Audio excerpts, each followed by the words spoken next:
Shalom saudara, senang sekali bisa ada lihat bersama-sama dengan saudara pagi hari ini. Saya juga menyapa Bapak Ibu Saudara yang ada di rumah pagi hari ini. Saya minta slide saya. Saudara, pagi ini kita mau belajar satu hal yang luar biasa, hal yang akan merubah cara pandang kita terhadap kekristenan kita, cara pandang kita terhadap Tuhan. Nah saudara, ketika kita baca firman Tuhan, Alkitab, kita tidak sedang berusaha mencari peraturan-peraturan.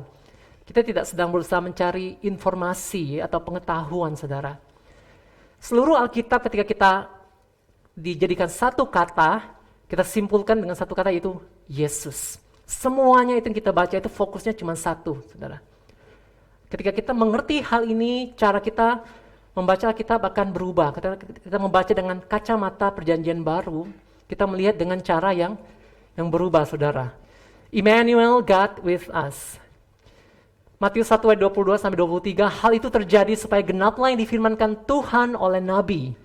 Sesungguhnya anak darah itu akan mengandung dan melahirkan seorang anak laki-laki dan mereka akan menamakan dia Immanuel, yang berarti Allah menyertai kita. Sama-sama kita mau belajar hari ini, apa sih arti kata Immanuel?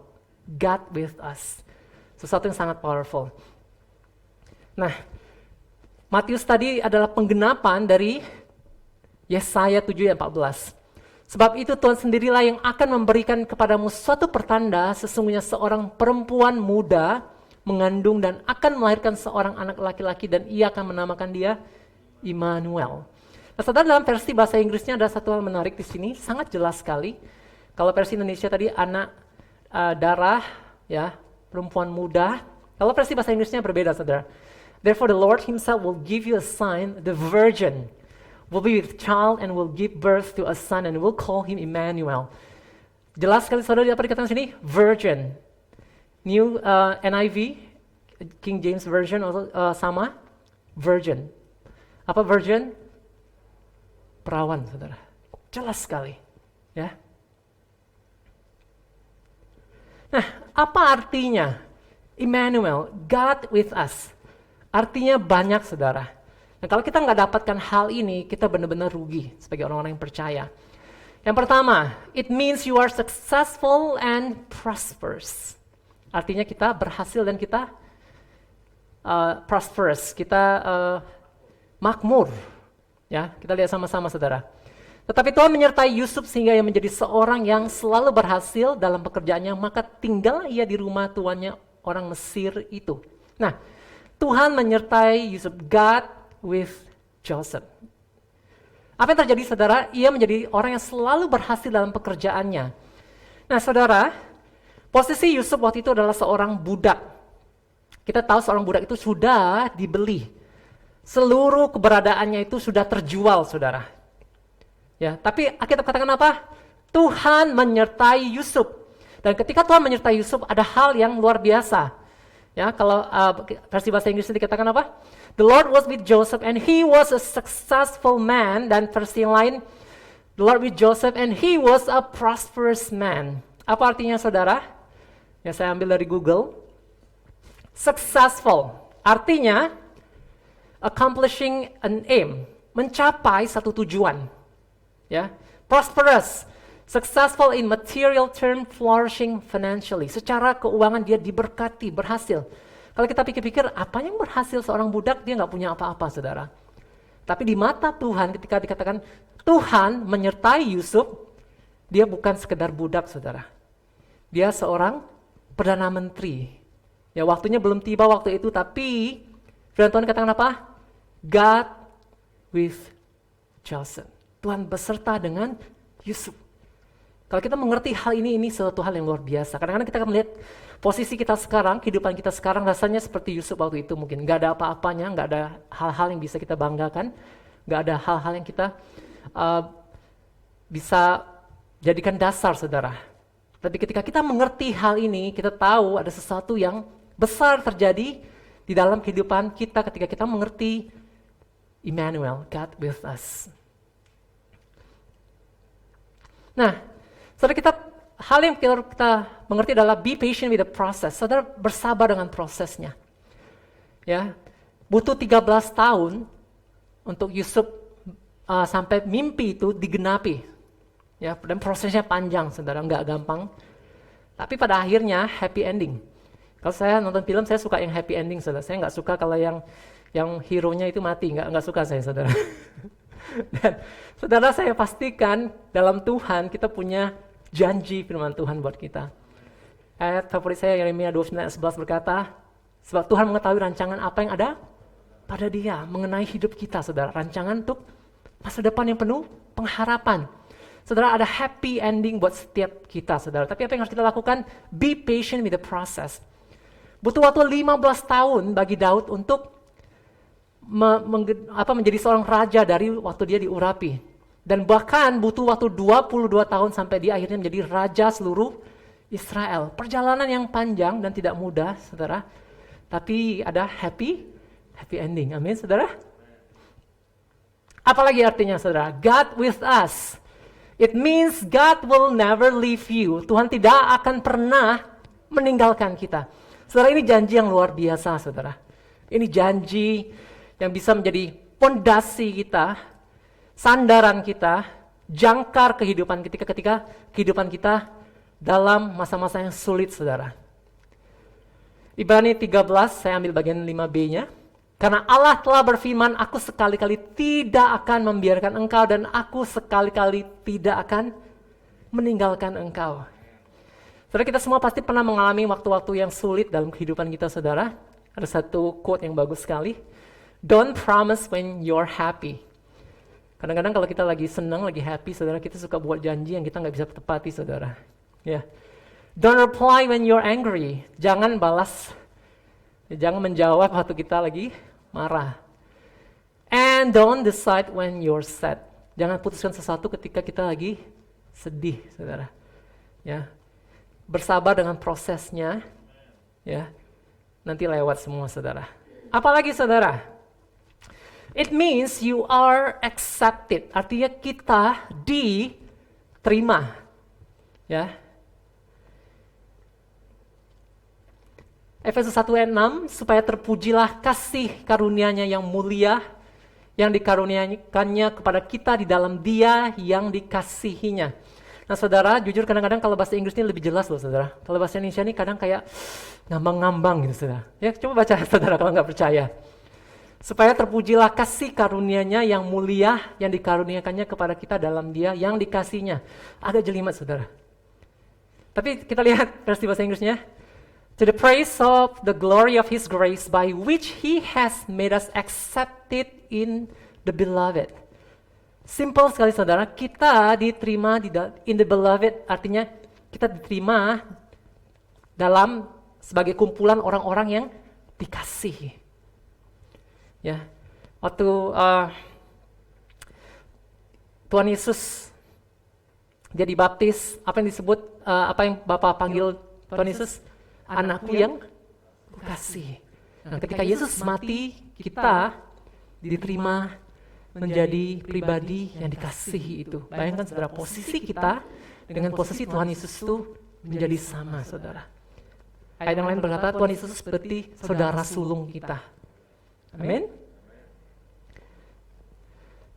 Nah, saudara, identity is this incredible, invisible force that controls your whole life. It's invisible, like gravity is invisible, but it controls your whole life. Nah, saudara, kita butuh identitas ini, saudara. Betapa kita dikasih, dicintai Tuhan, walaupun kita sedang berbuat salah, kita sedang jatuh, saudara. Kita butuh identitas ini. Kenapa? Karena identitas itu adalah kekuatan yang tidak terlihat, tapi dia luar biasa.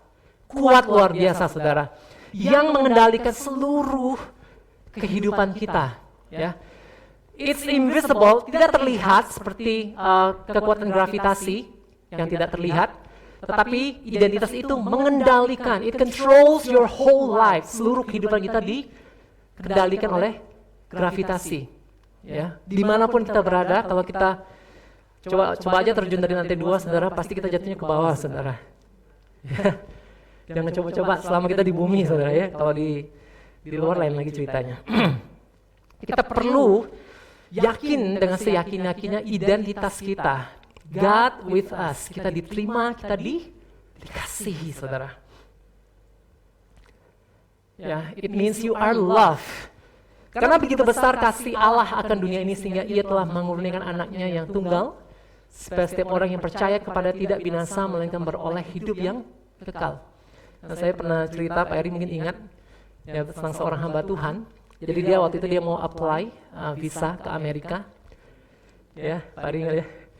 Jadi yang wawancarain dia kan gak gampang saudara kalau mau ke Amerika. Jadi dia tanya, mau ngapain ke Amerika? Oh, dibilang dia hamba Tuhan. Oh, oke. Tahu nggak Yohanes 3 ayat 16? Hamba Tuhan tuh terdiam, saudara. Ya, mungkin lagi bingung, lagi panik. Akhirnya apa? Rejected, ditolak, saudara. Gimana sih hamba Tuhan? Yohanes 3 ayat 16 nggak tahu, ya. Hafali, saudara. Siapa tahu sesaat kita juga di interview kayak gitu. Nah, saudara, kadang-kadang kita lihat Tuhan tuh mengasihi dunia. Benar, saudara? Tapi ambil itu, take it personally, saudara. Karena begitu besar kasih Allah akan panggil nama saya, saudara. Tuhan mengasihi Rudy, Tuhan mengasihi saudara. Amin. Nah, tadi saya cerita sedikit tentang bagaimana waktu Tuhan Yesus dibaptis, ada burung merpati, seperti burung merpati ada Roh Kudus yang turun. Ada firman Tuhan berkata apa? Inilah anak yang ku kasihi, kepadanya aku berkenan. Nah, saudara, yang menarik ketika Tuhan Yesus sudah selesai dibaptis, dia dibawa ke dalam pencobaan, padang gurun, saudara, selama 40 hari. Nah, ketika setiap kali iblis mencoba Yesus, ada satu kata yang dihilangkan di situ. Dia berkata, jika engkau anak Allah, if you are the son of God. Iblis sama sekali tidak berkata, jika engkau anak Allah yang dikasihi. Kenapa, saudara? Ketika kita tahu kita dikasihi, saudara, ada kuasa yang luar biasa di situ, saudara. Kenapa orang berubah jadi aneh-aneh tingkah lakunya? Karena dia tidak merasa dia dikasihi, dia tidak merasa tidak dicintai. Anak-anak yang tahu dengan pasti mereka dikasihi orang tuanya, mereka jadi anak-anak yang baik, saudara. Kenapa mereka berontak? Karena mereka tidak tahu. Mungkin orang tuanya mengasihi mereka, tapi dalam hati, saudara, nggak dikasih tahu. Ya, kadang-kadang kita perlu kasih tahu anak-anak kita. Ya, saya sering sama anak saya yang kecil, Karen. Ya, saya suka tanya, do you love me? Ya. Dia kasih tahu berapa sih cintanya sama papi? Infinity, katanya. Nggak terbatas. Terus saya tanya ke Karen, do you know why I love you? Because I'm your daughter. Ya, dia ngomong karena ya, dia anak perempuan saya. Saudara, penting sekali buat kita pastikan anak-anak kita itu tahu betapa kita mengasihi mereka. Jangan cuma dalam hati kita, saudara. Mereka nggak bisa dengarkan hati kita. Mereka butuh affirmation, afirmasi dari perkataan kita. Amin, saudara? Iblis tahu kalau dia pakai kata itu, engkaulah anak yang dikasihi Tuhan, dan hari ini hal itu pun berlaku, saudara. Ketika Iblis datang kepada kita, apa yang dilakukan? Dia berusaha membuat kita melihat Tuhan dengan cara yang salah. Dia berusaha membuat kita melihat Tuhan sebagai pribadi yang pemarah, saudara. Ya, ada orang sampai berpikir Tuhan itu seperti hakim yang dengan bawa pentungan yang siap selalu mengetok kepala kita, saudara, kalau kita salah. Seolah-olah satu pribadi yang berusaha cari kesalahan kita, fault finder. Ya, Tuhan nggak seperti itu, saudara. Oke, apalagi, saudara? It means you receive grace and mercy. Kita menerima kasih karunia dan anugerah atau belas kasihan Tuhan, saudara. Saya mau kasih saudara sedikit definisi grace and mercy. Ya, grace, apa sih artinya grace? Kasih karunia itu, you get what you don't deserve. Engkau mendapatkan sesuatu yang engkau tidak layak dapatkan. Saudara, grace itu kita dapatkan keselamatan itu nggak adil, saudara. Tuhan Yesus tidak bersalah, dia tidak berdosa, tetapi dia yang dihukum. Harusnya kita yang ada di salib itu, tapi Tuhan Yesus yang mati bagi kita, saudara. Kita dapati sesuatu yang kita nggak layak dapatkan, saudara. Kasih karunia, diberi cuma-cuma. Mercy, you don't get what you deserve. Mercy itu kita tidak mendapatkan apa yang seharusnya kita dapatkan. Apa itu, saudara? Penghukuman, saudara. Kita layak untuk dihukum, kita layak untuk dikutuk, saudara. Tapi karena ada mercy, Ya, ada belas kasihan Tuhan bagi kita, kita nggak dapatkan hal itu. Wow, luar biasa saudara. Seperti kita melihat Emmanuel in the life of Peter, kita lihat dalam kehidupan Petrus. Ya, kita semua tahu, kita sudah sering dengar cerita tentang Petrus, pribadi yang wow. Okay, kalau kita punya teman kayak gini pasti teman yang nyebelin saudara. Ya, ngomongnya besar, nggak jaga perkataan, nggak pati janji. Waduh, ya cukup satu aja itu udah buat pusing saudara. Kalau banyak-banyak teman kayak gitu, pasti pusing kita saudara. Nah, apa yang terjadi saudara ketika Yesus datang ke dalam kehidupan Petrus, pribadi yang nggak jelas seperti itu saudara, menjadi rasul yang luar biasa. Tonggak gereja, salah satu tonggak gereja mula-mula saudara. Bayangkan. Siapa lagi? Rasul Thomas saudara. Seseorang yang gak percaya saudara. Yesus, yang lain sedang ngomongin semua, tapi dia ngomong harus cucukin dulu baru bisa percaya. Bayangkan saudara, pribadinya seperti itu. Ya saudara, kita harus tahu Thomas ini ngikutin Tuhan Yesus itu bukan cuma 1-2 hari. Dia lihat semua mukjizat itu saudara. Dia ada di sana bersama dengan Tuhan Yesus waktu roti yang cuma sedikit itu jadi banyak saudara. Dia ada di situ bersama-sama Tuhan Yesus. Waktu Tuhan Yesus berjalan di atas air, masih nggak percaya saudara. Tapi ketika ada Emmanuel dalam kehidupannya, God with us, dia menjadi satu rasul yang luar biasa. Ya, saya pernah baca, kalau nggak tahu benar nggak benar, tapi dikisahkan dia akhirnya ke India dan dia akhirnya mati menjadi martir dengan cara yang mengerikan saudara. Tangan dan kakinya keempat-empatnya ditarik dengan kuda dari arah yang berbeda. Ya. Wow, saudara, satu pribadi yang seperti itu ketika Yesus ada dalam kehidupannya menjadi pribadi yang luar biasa. Sampai dia harus mati buat Tuhan Yesus, dia siap saudara. Siapa lagi? Rasul Paulus saudara. Seorang pembunuh, ya, seseorang yang membenci kekristenan, dan dia menjadi rasul kasih itu. Ketika Yesus datang ke kehidupannya, ketika Emmanuel itu datang ke dalam kehidupan pribadi yang seperti itu, dia berubah saudara. Amin. Siapa lagi saudara? The man from Gadara. Orang yang kerasukan itu saudara. Saudara pasti pernah dengar ceritanya waktu Tuhan Yesus datang ke sana. Ya, seseorang yang nggak ada gunanya saudara. Tuhan Yesus datang ke sana dan dia berubah saudara. Tuhan Yesus kirim dia kepada keluarganya, kasih tahu mereka betapa aku mengasihi engkau. Emmanuel, Yesus seperti itu. Kalau mau lihat Bapa, lihatlah Yesus saudara. Jangan izinkan iblis mendistorsi siapa Bapa kita yang sebenarnya saudara. Jangan izinkan hal-hal yang lain dari dunia yang mengajari kita tentang siapa Bapa kita di surga. Mau lihat Bapa, lihat Yesus.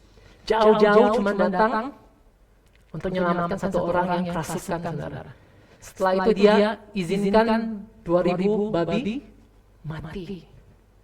Saudara, harganya mahal dan rasanya enak saudara.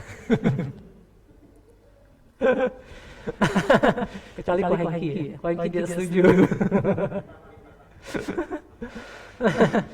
Nah, siapa lagi saudara? Satu pribadi yang terkena kusta saudara. Ya. Dia tidak ragu kalau Tuhan Yesus sanggup menyembuhkan. Mungkin dia sudah dengar cerita betapa berkuasanya Tuhan Yesus, tapi dia cuma ragu kalau Tuhan Yesus mau menyembuhkan dia. Satu kali dia datang kepada Tuhan Yesus, dia sujud di depan Yesus, dia ngomong kayak gini, Tuhan, kalau Engkau mau, Engkau bisa menyembuhkan aku. Saudara, dia nggak ragu kekuatan Tuhan Yesus. Dan Tuhan Yesus bilang, I'm willing, aku mau menyembuhkan engkau. Wow, saudara, God with us. Luar biasa. Yang terakhir, saudara, the woman caught in adultery. Wanita yang ketangkap berzina, saudara. Berdasarkan hukum Musa, dia harus dilempar dengan batu sampai mati. Ya, jelas sekali hukumnya. Dan dia ketangkap basah, saudara. Tapi apa yang Yesus lakukan? Apa yang Emmanuel itu lakukan? Ya, dikasih tahu orang-orang yang melempar wanita itu, siapa yang gak pernah berdosa, lempar duluan. Saya percaya yang duluan pergi itu orang-orang yang paling tua, saudara. Tambah tua, tambah banyak dosa. Ya. Sampai yang paling muda akhirnya semua pergi. Sampai Tuhan Yesus ngomong ke dia, siapakah yang hendak menghukum engkau? Wanita itu katakan, None, Lord. Nggak ada. Tuhan Yesus ngomong, aku pun tidak menghukum engkau. Ya, kalau kita sekarang definisi Yesus, siapa yang berhak melempar wanita itu, saudara? Yesus. Yesus ngomong dengan jelas, aku pun tidak menghakimi, menghukum engkau. Saudara, izinkan ini masuk dalam hati kita, supaya kita mengerti siapa Yesus yang kita sembah itu, saudara. Oke, sedikit lagi, saudara. It's amazing to know God allowed His Son to come as a baby. Saudara, seorang bayi itu benar-benar lemah, saudara. Ya, vulnerable. Kita yang punya anak pasti kita ngerti ketika bayi itu baru lahir nggak bisa ngapa-ngapain, saudara. Ya, sedikit aja kita nggak hati-hati bisa lewat, saudara. Bayangkan Tuhan kirim Tuhan Yesus dalam rupa seorang bayi, saudara. Tuhan Yesus itu menghabiskan waktu bersama Bapa Tritunggal itu dari kekekalan, saudara, sampai waktu itu dia diutus ke bumi, saudara. Dalam rupa seorang bayi. Ya, anak perempuan saya yang pertama prematur, lahir 7 bulan, beratnya cuma 1,1 atau 1,2 kilo. Jadi paru-parunya belum siap. Jadi dia cuma bertahan 5 hari di rumah sakit, saudara. Kecil sekali, lemah sekali, saudara. Ya, saya ngerti betapa wow, Tuhan tuh mau kirimkan Yesus seperti bayi itu, saudara. Lemah sekali. Sedikit aja bisa lewat, saudara, meninggal. Ya.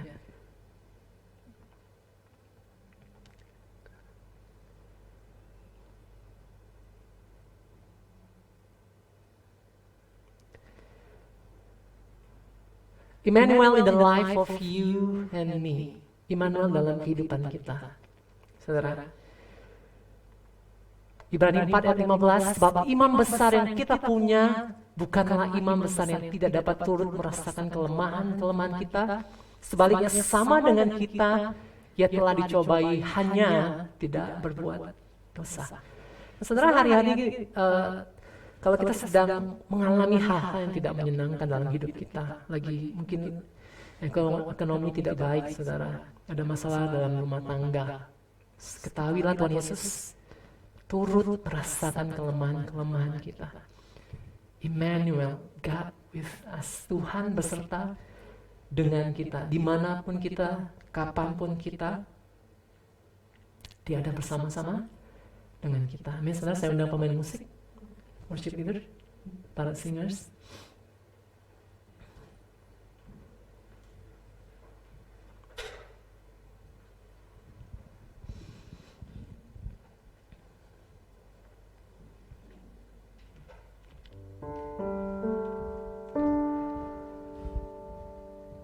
Emmanuel, God with us. God with us. Tuhan beserta dengan kita. Saudara, waktu Emmanuel, God with us, itu ada bersama-sama dengan kita. Dan kita percaya hal itu, saudara. You are successful and prosperous. Engkau diberkati, saudara. Mungkin kau belum melihat dirimu sebagai pribadi yang diberkati hari ini. Lihat Yusuf, sebagai budak dia dikatakan dia disertai Tuhan. Dan dia diberkati, saudara. Emmanuel, God will never leave you. Tuhan tidak akan pernah sekalipun meninggalkan engkau. Dalam titik apapun kehidupanmu sekarang, mungkin dalam masa-masa kegelapan yang sukar, yang suram, Tuhan tidak akan pernah meninggalkan engkau. Emmanuel, you are accepted. Engkau diterima Tuhan sebagaimana engkau adanya. Penerimaanmu itu didasarkan atas apa yang Yesus sudah lakukan bagi engkau. Emmanuel, you are loved. Engkau dikasihi. Saudara, kita perlu tahu kita dicintai, saudara. Orang yang paling malang di dunia adalah orang-orang yang tidak tahu mereka dikasihi. Tapi hari ini kita perlu tahu bahwasanya kita dikasihi Tuhan. Kalau pasangan kita tidak bisa mengasihi kita, kalau orang-orang yang ada di sekitar kita nggak bisa mengasihi kita, ada satu pribadi yang pasti selalu mengasihi kita. Dan tidak ada satupun yang akan memisahkan engkau dari kasih Kristus. Emmanuel, you receive grace and mercy. Engkau menerima kasih karunia Tuhan. Hal-hal yang tidak pantas, tidak layak kita terima, Tuhan beri bagi kita. Harusnya kita mendapat penghukuman atas kesalahan-kesalahan kita, atas dosa-dosa kita. Tapi Tuhan ampuni kita.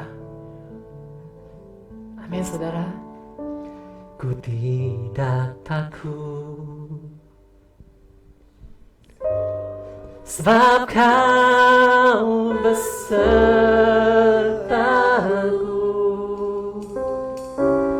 Ku tidak bimbang,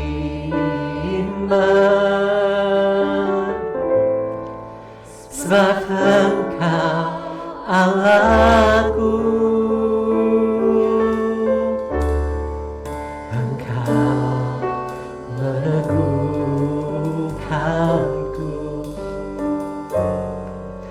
Bahkan menolongku,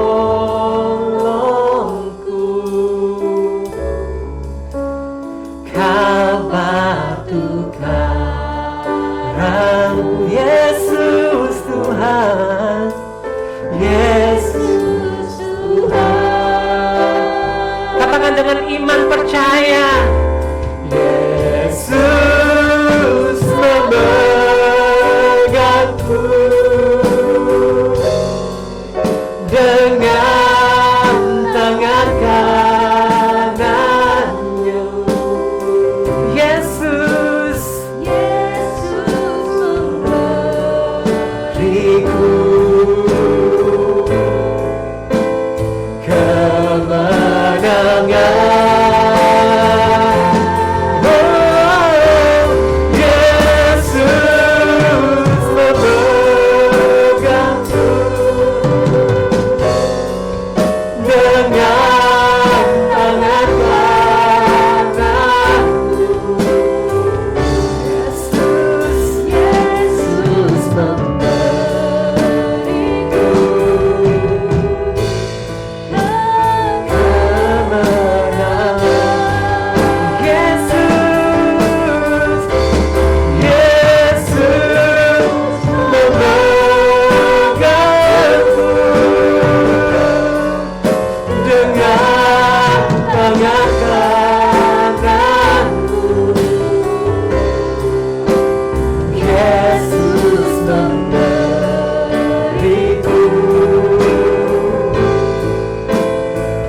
Saudara, kalau hari-hari ini kau sedang bergumul, ada hal-hal yang begitu berat, hal-hal yang menakutkan engkau, membuat engkau khawatir, engkau tidak melihat jalan keluar, engkau tidak melihat ujungnya, percayalah, Emmanuel, God with you, Tuhan beserta dengan engkau.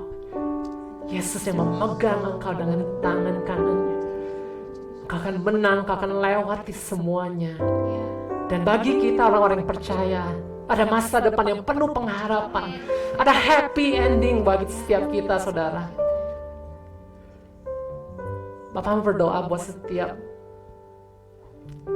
pribadi-pribadi yang ada di tempat ini hari ini, Tuhan. Dan buat setiap jemaat-Mu, Tuhan, yang mereka ada di rumah. Engkau yang memberi mereka kekuatan. Dan setiap kami boleh menangkap kebenaran ini. God with us, Emmanuel. Dan kami menjadi orang-orang yang menang. Kami bukan korban kehidupan. Kami orang-orang yang menang dalam kehidupan ini, Tuhan. Kami bersyukur buat Engkau selalu bersama-sama dengan kami, Tuhan. Kami bersyukur buat kasih-Mu bagi setiap kami. Dalam nama Yesus, kami berdoa. Amin. Terima kasih saudara, Tuhan Yesus berkati semua.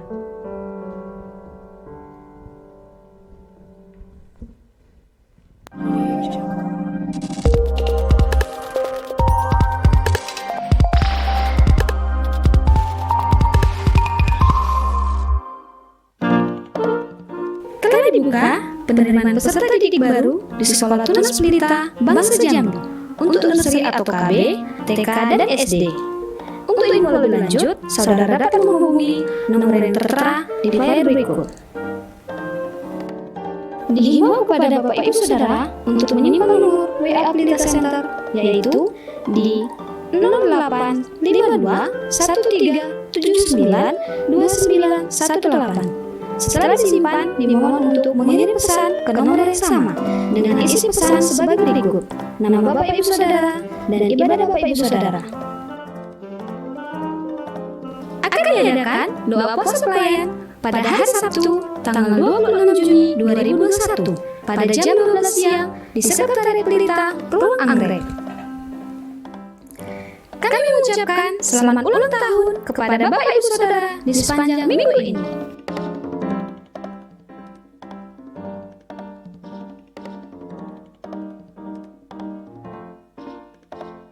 Selamat hari Minggu, Tuhan Yesus memberkati.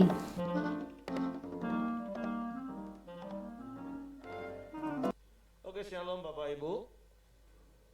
Saya percaya setiap kita diberkati oleh firman Tuhan dan diteguhkan oleh kebenaran firman Tuhan. Amin. Nah, saya percaya kebenaran ini harus benar-benar kita terima dan kita percayai bahwa kita punya Tuhan Immanuel. Dia yang beserta dengan kita dan dia tidak pernah meninggalkan kita. Apapun situasi yang sedang kau alami, kalau mungkin Bapak Ibu pernah ingat puisi tentang jejak kaki. Terkadang seringkali kita hanya merasa Tuhan itu ada kalau keadaan kita dalam kondisi baik. Ketika kondisi tidak baik, kita mulai bertanya, Tuhan kok di mana? Tapi melalui kisah itu ada sebuah jawaban dan tentu juga berdasarkan firman Tuhan. Nah, ketahuilah ketika engkau sedang melewati karang dan kau hanya melihat sepasang jejak kaki, itu bukan jejak kakimu yang berjalan sendirian, tapi itu jejak kakiku yang sedang menggendong engkau. Karena Tuhan berkata, sampai masa tuamu aku tetap dia. Aku akan menggendong kamu dan aku akan terus melakukannya. Jadi apapun yang sedang kita alami hari ini, percaya engkau punya Tuhan Immanuel. Amin. Jadi sesulit apapun situasi yang sedang kau alami, kau sedang dalam proses, percayalah dia Tuhan Immanuel. Kalau yang sudah mungkin dengar renungan harian ini dari Matius 10 ayat 16, situasi hidup kita seringkali seperti domba di tengah-tengah serigala. Tapi percayalah ketika kau bertekun di dalam firman, berpegang pada firman Tuhan, ada hikmat Tuhan, ada terobosan-terobosan Tuhan. Kenapa? Karena ada Tuhan yang menyertai hidupmu. Amin. Mari kita bangkit berdiri, kita sama-sama ungkapkan iman kita, percaya kita kepada Tuhan. Apapun persoalan yang sedang kau hadapi hari ini, hatiku percaya.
kami terus lakukan dalam hidup kami Tuhan. Bahwa kami mau terus percaya kepadamu, kepada Allah Immanuel yang menyertai kami, yang tidak pernah meninggalkan dan membiarkan kami. Engkau Allah yang menerima kami apa adanya, dan Engkau terus memimpin, menuntun langkah demi langkah hidup kami kepada kesuksesan dan kemakmuran Tuhan. Karena kami percaya di dalam Engkau ada segala yang kami perlu. Engkau lebih dari cukup bagi kami. Tuhan, terima kasih buat kebenaran firman-Mu pada pagi hari ini. Biarlah kami terus percaya bahwa Engkau mengasihi kami. Engkau sudah membuktikan kasih-Mu ketika Engkau mati di kayu salib, mencurahkan darah-Mu, menebus hidup kami. Dan kami percaya janji firman-Mu, kalau perkara itu saja Engkau lakukan bagi kami, maka perkara yang lain adalah perkara yang mudah bagimu untuk mengerjakannya bagi kami.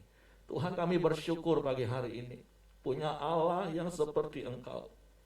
Dengan keyakinan ini kami mau terus melangkah dalam hidup, mengalami kemenangan, datang pada kemenangan, melewati setiap peperangan, pergumulan hidup. Tuhan, terima kasih buat firman-Mu, berkati hamba-Mu, berkati Rudi yang sudah Kau pakai menyampaikan firman-Mu. Pakai terus dengan urapan dan hikmat-Mu yang bertambah-tambah dalam hidupnya. Berkati keluarganya, berkati pekerjaannya, Tuhan buat berhasil. Bahkan mari jemaat, angkat hatimu, angkat tanganmu. Biarlah penyertaan Tuhan, pemeliharaan Tuhan, perlindungan Tuhan terus berlimpah-limpah dalam hidupmu. Sepanjang minggu ke depan ini, apapun yang kau perbuat di dalam Tuhan, Tuhan buat berhasil. Tuhan memberkati makananmu, Tuhan memberkati minumanmu, Tuhan menjauhkan segala sakit penyakit dari tengah-tengahmu. Terimalah berkat yang besar ini di dalam kasih karunia Bapa, damai sejahtera Yesus Kristus, serta pimpinan persekutuan Allah Roh Kudus menyertai kita sekalian mulai hari ini sampai Maranatha. Dia Yesus datang kali yang kedua. Di dalam berkat nama Tuhan Yesus Kristus. Semua terima, mari katakan amin. Selamat hari Minggu. Tuhan memberkati.